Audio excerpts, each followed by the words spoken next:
आज छठ पूजा का तीसरा दिन है, जिसमें पानी में खड़े होकर व्रतियाँ यानी जिनका व्रत होता है डूबते हुए सूरज को अर्घ देती हैं और छठी मैया की उपासना करती हैं, जिसके फलस्वरूप छठी मैया खुश होकर उनकी सारी मनोकामना को पूरा कर सकें। हमारी सोसाइटी में छठ महापर्व को बहुत ही धूमधाम से मनाया जा रहा है। चुन्नी और फूलों से सजा ये नज़ारा जगमगाती रोशनी में बहुत ही खूबसूरत लग रहा है। सबकी आस्था, फीलिंग्स और इमोशंस को ध्यान में रखते हुए बहुत ही खूबसूरत अरेंजमेंट्स किए गए हैं। पूल में भी लिमिटेड पानी भरा गया है और गुलाब की पंखुड़ियों से सजाया गया है, जिससे जो भी व्रती हैं वो आराम से पानी में खड़े होकर छठी मैया की उपासना कर सकें और डूबते सूरज को अर्घ दे सकें।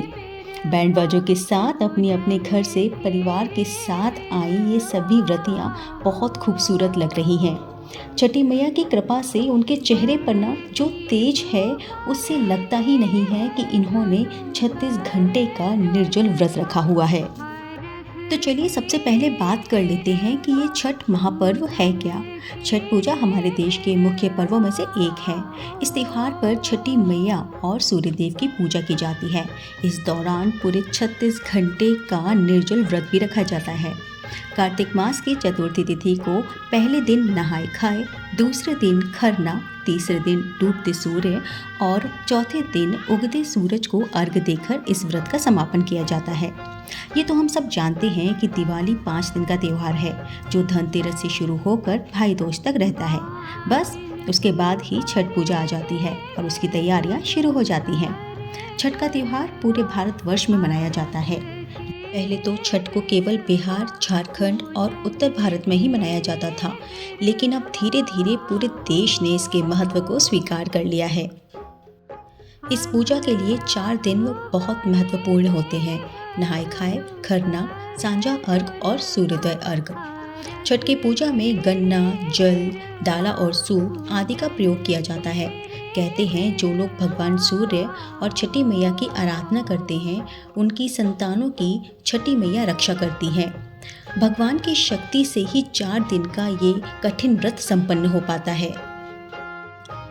ये तो हम सभी जानते हैं कि दिवाली के साथ साथ ठंड भी आ ही गई है और इतनी ठंड में एकदम ठंडे पानी में घंटों तक खड़े रहकर अपना व्रत पूरा करना ये बहुत बड़ी बात होती है। और फिर शुरू हो जाता है छठ पूजा का, छठ महापर्व का चौथा दिन, आखिरी दिन, जिसमें उगते सूरज को अर्घ देने के पश्चात इस पूरे महापर्व का समापन हो जाता है।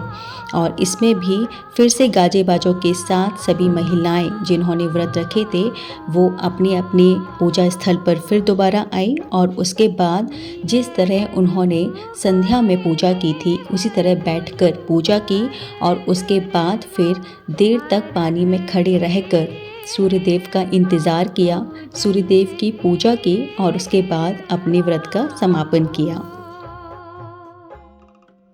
36 घंटे का निर्जल व्रत होने के बावजूद भी सभी व्रतियों के चेहरे पर इतना तेज है जैसे मानो छठी मैया का ही स्वरूप हो। किसी के भी चेहरे से ऐसा लग ही नहीं रहा है कि वो निर्जल व्रत में हैं या फिर सुबह सुबह जल्दी उठकर 4 बजे यहाँ आई हुई हैं। सभी बहुत एक्साइटेड और बहुत ही खुश नज़र आ रही हैं।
जल